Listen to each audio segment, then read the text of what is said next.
আর 3 নম্বর হচ্ছে টি.এস. আইয়ুব, তিনি আমার দাখিল করেছিলেন কিন্তু বাতিল করতে হয়েছে, কারণ সিআইবি রিপোর্ট অনুসারে তিনি ঢাকা ব্যাংকের ঋণ খেলা হিসেবে পরিণত হয়েছেন। তো ঋণ খেলাপির কারণে আমরা সেটা বাতিল করতে হয়েছে আমাদের। অবশেষে যশোর 4 আসনে বিএনপি মনোনীত প্রার্থী তালহা শাহরিয়ার আইয়ুব ওরফে টি.এস. আইয়ুব সহ 4 জনের মনোনয়নপত্র বাতিল করা হয়েছে।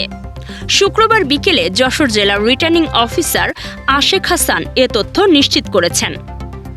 নির্বাচন অফিস সূত্র জানায়, বাংলাদেশ ব্যাংকের ক্রেডিট ইনফরমেশন ব্যুরো সিআইবি প্রতিবেদনে টি.এস. আইয়ুবকে ঋণখেলাপি হিসেবে উল্লেখ করা হয়েছে। এছাড়া ঢাকা ব্যাংক কর্তৃপক্ষ রিটার্নিং কর্মকর্তার কাছে পাঠানো চিঠিতে তাকে ইচ্ছাকৃত ঋণখেলাপি দাবি করে মনোনয়নপত্র গ্রহণ না করার অনুরোধ জানায়। এসব তথ্য যাচাই করে নির্বাচন কমিশনের আইন অনুযায়ী তার মনোনয়নপত্র বাতিল করা হয়। এছাড়া এ আসনে জেলা বিএনপির সভাপতি সৈয়দ সাবেরুল হক সাবু, যিনি দলীয় মনোনয়ন জমা না দেওয়ায় অযোগ্য বিবেচিত হন। জাতীয় পার্টির মোহাম্মদ জহুরুল হকের মনোনয়ন ফর্মে ত্রুটি এবং স্বতন্ত্র প্রার্থী ফারহান সাজিদের মনোনয়নপত্রে স্বাক্ষর সংক্রান্ত ত্রুটির কারণে মনোনয়ন বাতিল করা হয়েছে। ধন্যবাদ। যশোর জেলায় 6টি সংসদীয় আসন রয়েছে, আপনারা জানেন। তো এই আসনগুলিতে গতকালকে থেকে আমাদের মনোনয়নপত্র বাছাই শুরু হয়েছে।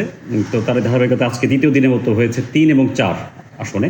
তো যশোর 3 আসনে আমি যদি বলি, এখানে 6 জন দাখিল করেছিলেন মনোনয়নপত্র, এবং সেখানে আমরা একটি মনোনয়নপত্র বাতিল করতে বাধ্য হয়েছি। মোহাম্মদ সোয়াইব হোসেন, উনি আমাদের বাংলাদেশ ব্যাংকের সিআইবি রিপোর্ট অনুসারে ঋণ খেলাপি হিসেবে পরিগণিত হয়েছেন। আর বাকি যে 5 জন আমাদের বৈধ প্রার্থী হিসেবে আমরা গ্রহণ করেছি। এটা হচ্ছে যশোর 3-এর চিত্র। আমরা যে 4-এর কথা বলি, যশোর 4-এ আমাদের দাখিল করেছিলেন 10 জন মনোনয়নপত্র।